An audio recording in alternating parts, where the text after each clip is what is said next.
Well,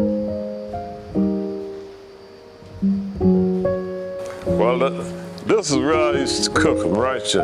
I used to put 6 on that grill at one time. I was born in Wittenberg County. My daddy used to farm cotton, corn, and tobacco. At the end of tobacco season, we always cook a chicken bars and barbecue. When I started barbecuing whole, I've probably been 8 or 9. We started digging a hole in the ground. 3 pieces of metal crossing, about 4-foot line. And then we put a wire. It's like a hog fence wire on top of that. And we lay the hog down there, put a piece of 10 or 7 cross to keep the heat down there. Aiming on charcoal. We used to go in the woods and cut the oak wood, black oak, and bring it there and burn it.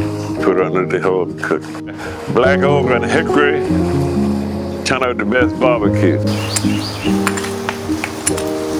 Come to push now. You come to barbecue. If you ain't got the right sauce, you ain't got no barbecue. Homemade barbecue sauce. You cook it as good as you want them. If you ain't got no barbecue. Yeah, that's the way it is. When you see barbecue, this is the kind of environment it was in.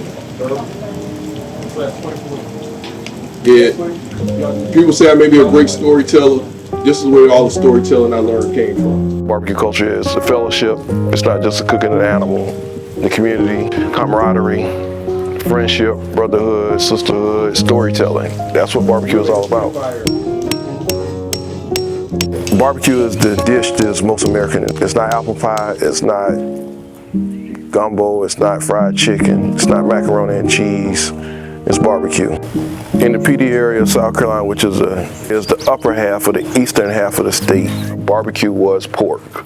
I wouldn't say the word barbecue and go to somebody else's house in a certain part of South Carolina during a certain time period and see chicken, ribs, hamburgers. I expect to see a whole hog cook over a pit. That was barbecue. I've been cooking at barbecue 60-something years.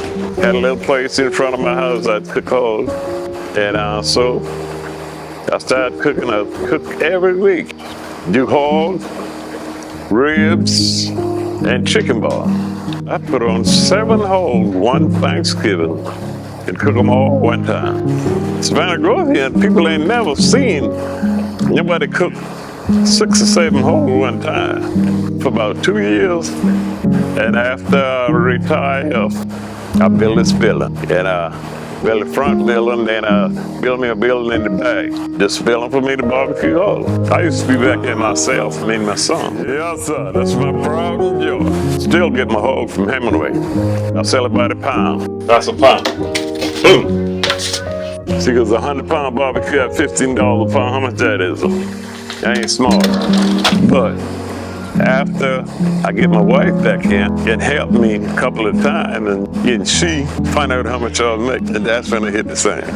She find out, where you getting so much money from? I said, I get my money honest. In South Carolina, for the longest periods of time, what I knew barbecue to be was mostly black people did barbecue. The reason why mostly black people did barbecue, they were the ones working the land, but they also did, barbecue itself is a hard work process. And it's a lot of hours of cooking when you're burning wood down to make embers and then to fire the coals underneath. So it's a lot of hard work. There's no shortcuts in this. It's not easy. Cooking barbecue is an art. Something going on about barbecue, because you see a lot of white people going in business. Barbecue. White people never used to barbecue that much. They're doing more now than they ever did. And they spend a lot of money in that. Barbecuing, you know. You spend a lot of money. They sure do.